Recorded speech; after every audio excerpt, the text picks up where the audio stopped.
Isso em 2012. 2012. E aí vocês fazem o vídeo, vocês lançam lá e tal. Quanto tempo até você resolver, vamos fazer um jogo disso aqui? Cara, então... Quando... Aí eu vou começar aqui com um papo que vai parecer papo de... Que é muito bonito depois que dá certo, você voltar atrás e parece aqueles cara que vende, sabe? Cara que vende laranja e fala assim, não, a minha avó desde os anos 40 colhia. Aí queria todo um storytelling, mas assim, o que eu vou dizer é... Cara, eu desde criança, desde 5, 6 anos, que é a idade do meu filho agora, eu tô vendo ele fazer isso, é muito incrível.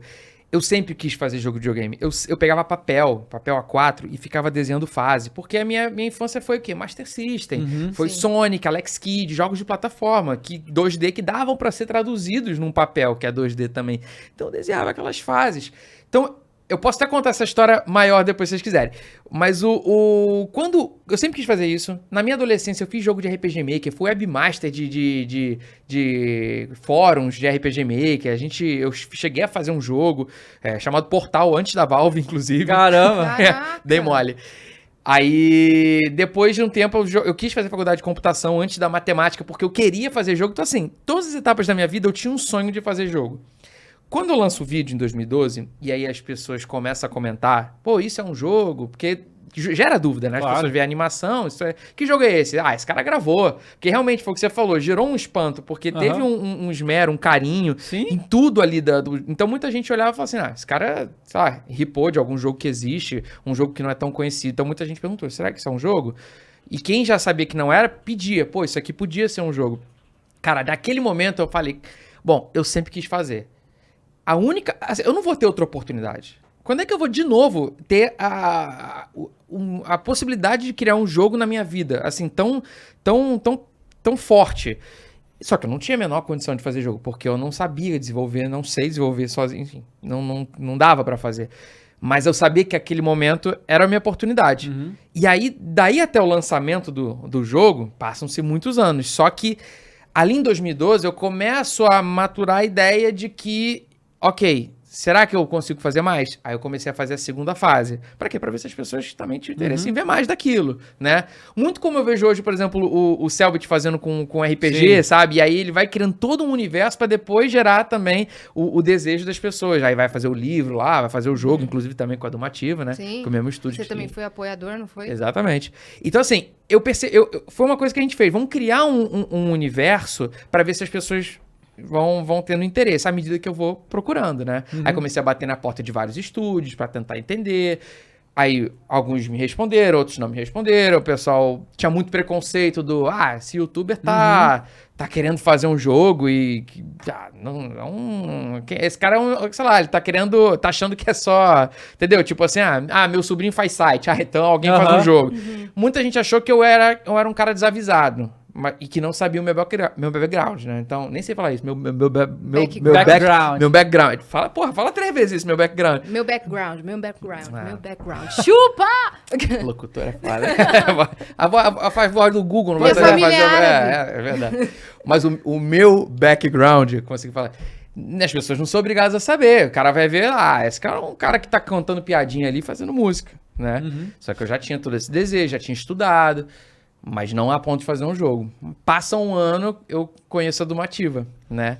E o mais legal da história da Domativa é que um dia eu acho que é bem legal a gente ter a oportunidade de trazer eles aqui para eles conversarem, Sim. que é o outro lado da história. A Domativa, ela foi chamada por uma escola de games lá do Rio, uma daquelas escolas que já faleceram lá, que tinham várias, né, estúdios de games.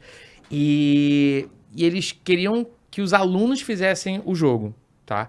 E aí eles botaram a Domativa, que tinha algumas pessoas já que eram professores lá, era um estúdio novo, mas tinha uma galera já um pouco mais experiente. Eles botaram a galera da Domativa de bode expiatório. Pra quê? Pra oferecer um preço mais alto, pra eu querer pegar o preço mais baixo. Entendi.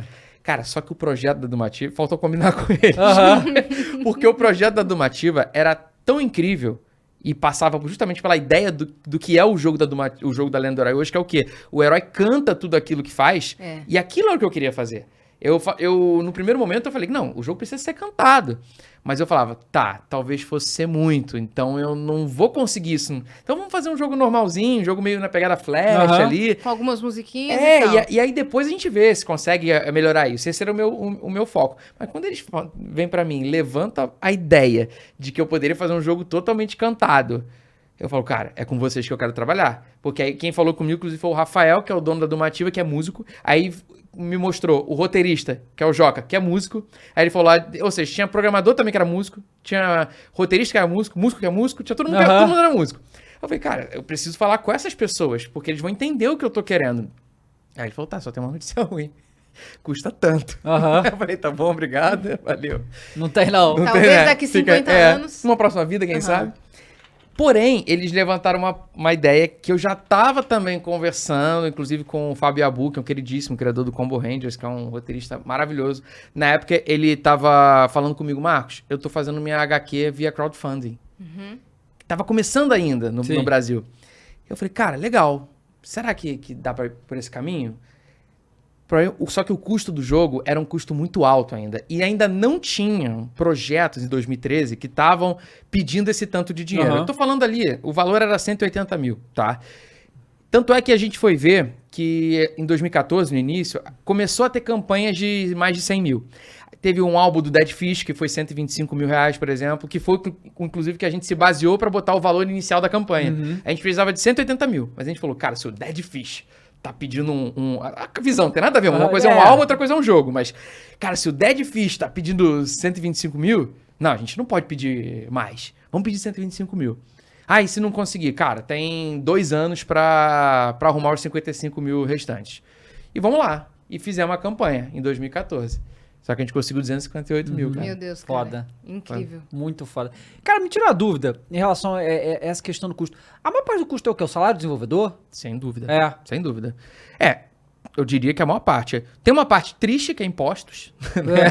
Que é... Foda, né? Que a gente acaba... Não tem jeito.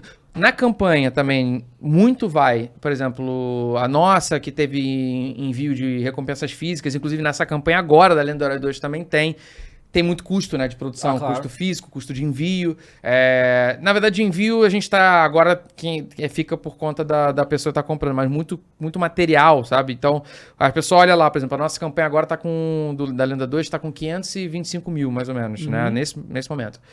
Só que dessa grana, cara, vai metade, assim, de imposto, de custo de material, fácil. Mas, realmente, o salário da galera... E tem um porém, né, ainda, que é... Não sei com o quanto vocês estão por dentro, assim, mas com o dólar em alta, tem uma demanda altíssima, para principalmente programadores, mas artistas também, para fazerem trabalhos lá fora. Ah, sim. Né? E só que pra galera é barato, vamos dizer assim, $2.000, $3.000. Aí o cara vai falar, pô, um salário barato aqui, um salário lá, se fosse um salário sênior, é baixo. Sim. Só que aí o cara olha aqui, pô, peraí, eu vou ganhar 10 mil reais, 15 mil reais, tudo bem, desconta, mas o cara fala, pô, eu vou fazer isso, né? Então a gente, pra manter uma galera, cara, é muito pelo amor ao projeto. Tem que cobrir a proposta cara, ali. E se não é pra cobrir, se não cobre com amor, cobre com cara, você tá fazendo a indústria brasileira se fortalecer, esse que é o principal argumento e o principal pedido que a gente faz. É a bandeira que você levanta, né, em relação a isso. E, cara, e a galera que tá lá na Domativa, assim, é uma galera hoje, porque, pensa, tem uma galera que tá desde o primeiro Lenda, que foi em lançamento em 2014, produção até 2016. Muita gente tá lá até hoje. Então, são programadores que, quando fizeram aquele jogo, 6 anos atrás, já eram programadores que tinham conseguido fazer um bom resultado. No início teve uns bugs ali, beleza, mas... foi se aprendendo, mas a qualidade técnica deles era indiscutível, tanto artística quanto de programação.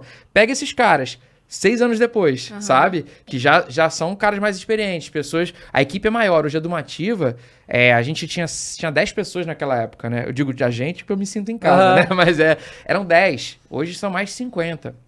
Então, assim, e vários projetos ao mesmo tempo, né? Então, o estúdio está crescendo. Para você conseguir fazer isso, você precisa, né? Você precisa pagar o salário dessa galera, né? Você precisa bancar. E muito vai pelo amor, pelo desejo, a vontade de estar desenvolvendo e ajudando a indústria. Mas, cara, a concorrência tem que pagar é feroz. A conta, né? Cara, eu lembro que no lançamento, eu conversei com você...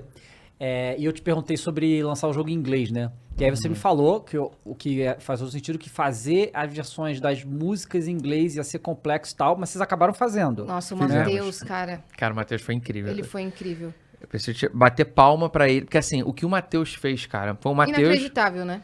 O Matheus fez junto com o Rafael Quintanilha, né, que é um cara... Assim, na verdade, a gente tava o Matheus, o Matheus é um cara assim, o inglês do Matheus é um fenômeno, no sentido de que ele nunca fez curso de inglês, nunca tinha feito curso de inglês, é aquele inglês que aprende vendo série, sabe, filme, jogando. Mas era assim, num nível, pega isso e joga a uma potência absurda.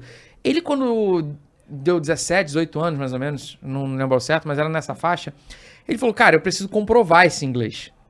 Ele foi num curso de inglês e o professor, o cara que avaliava ele, falou assim, cara, tu sabe mais inglês que eu. Porra!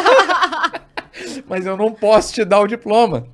Que tem que fazer Você o tem que curso. fazer. Aí era 4 anos, 4 períodos, 2 anos. Aí, só que é o seguinte, era o diploma 1, 2, 3 e 4, né? Que era o último nível. Se ele tirasse mais de 9,5 no diploma 1, de média geral, ele pulava pro 3. E mesma coisa do 3, se ele passasse, ele tirou 10, 10 e fez em 1 ano.